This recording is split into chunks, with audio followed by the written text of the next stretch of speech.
how are the surface areas of these two figures related? So over here we have a sphere with a radius of r. We're just going to leave it in terms of r for radius. And then over here we have a cylinder which has a radius of r, but then notice here this is going to be 2r because it's going to be the height of the exact same height of the sphere, right? If we had a radius on the top, we'd have a radius on the bottom as well. So what that means is that this sphere would fit snugly inside of, I know it's so cool, would fit snugly inside of that cylinder. So how would their surface areas be related to each other?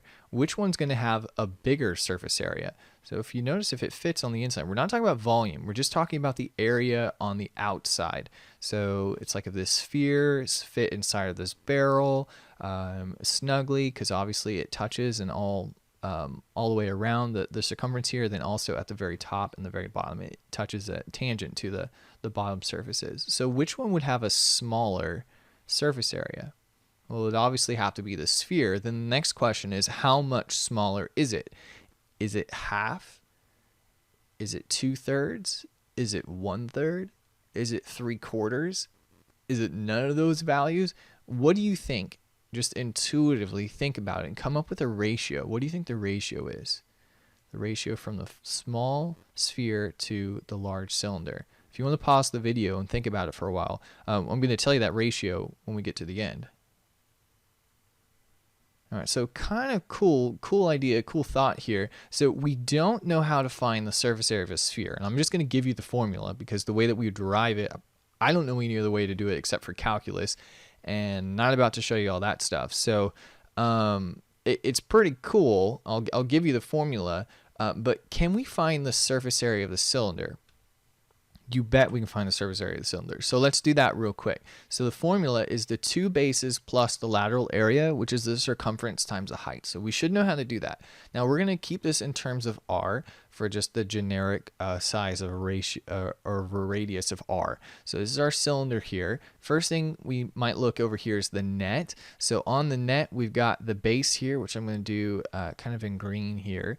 And if this has a radius of r, then what do we know about the area of the base?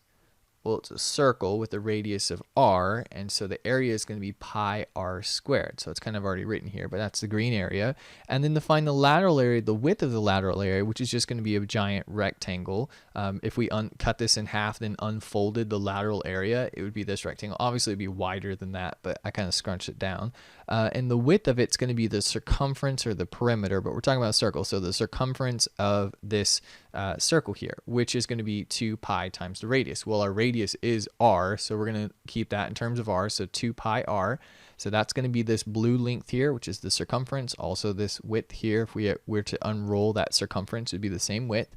Then the next thing we need to do is find the height. So what's the height of this cylinder?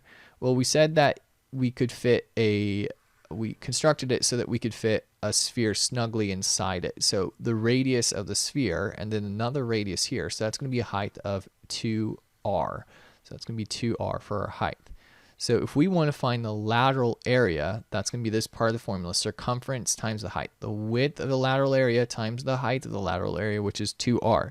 So what's 2 pi r times 2r? Well, we've got the variable and the coefficient. So first we just multiply the coefficients. So what is 2 pi times 2? Well, 2 times 2 pi is going to be 4 pi, and then we multiply the variables r times r, which is r squared. So the lateral area is going to be 4 pi r squared, which is really, really interesting because 4 pi r squared, wait for it, spoilers, that is the surface area of the sphere. I was wondering when I was going to tell you, but I might as well tell you now. So that's kind of cool. The lateral area, or the width or the surface area of the barrel going all the way around, not talking about the bases on the top and the bottom, but just the lateral area, this part right here is exactly the same surface area as the sphere that would fit inside it. Isn't that fascinating? So imagine cutting out this square here, this rectangle, and then folding it over and wrapping up the sphere, and it perfect. Now you'd have to like make cuts and stuff like that because you're talking about a flat surface and a round sphere, you know, kind of like a 2-dimensional map and like a 3-dimensional Earth because the world's round, you know, kind of cool. But anyway, I digress. So if we cut this out and cut a bunch of triangles and it was able to like flex or mold or whatever, it would cover the exact same surface area of the sphere. That was just so fascinating. I mean, I can't derive the formula for you, but I think that's the next best thing. All right, next thing we want to do is find the surface area. And the surface area of the sphere, we just have to add the two bases. So we got pi r squared, we got another pi r squared here.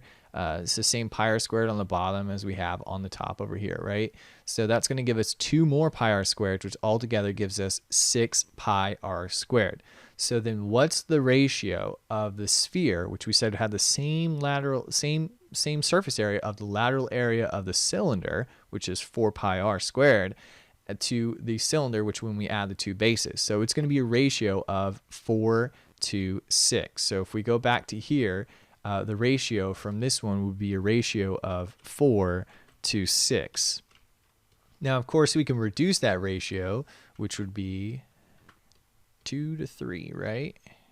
Doing this on the fly. A ratio of 2 to 3, which is pretty stinking cool. So again, this lateral area going around the cylinder is the exact same surface area, 4 pi r squared, as the surface area of the sphere. That is just so cool. Okay, moving on. So next thing is, what if I took this cylinder over here and I cut it in half, or I reduced it by, that is just, you just soak in all that just happened. I can't tell you how many layers are in this image right now. Watch the 2R. It just disappears and it just morphs into this 1R right there. Oh my gosh. I'm like way too proud of myself. Can't tell you how many like hours I spent on this one slide, but totally worth it. Anyway, so what is the surface area of this one? All right, well, it still has the two bases, which is pi r squared and another pi r squared on the top, right? So those two bases are still pi r squared, and pi r squared is 2 pi r squared. But what's the lateral area now? Well, we still have a circumference of 2 pi r, and then we have a height of another, just a radius this time. Instead of 2 radiuses, it's just 1 radius, right? So what's pi r squared times, or 2 pi r times r is going to be 2 pi r squared. So we have 2 pi r squared plus another pi r squared plus a fourth pi r squared. So this surface area of a cylinder, which is half of the height of the sphere, these two actually have an equal surface area. So a ratio of 1 to 1, which is fascinating because that's, I mean, it's really cool. So if we would have took the thing that had the exact same height, that would have a surface area ratio of 2 to 3. But then once we cut it down into the half, I wonder if this will work right here, to half of the cylinder, now it's a ratio of 1 to 1. Those two have the exact same surface area. So cool.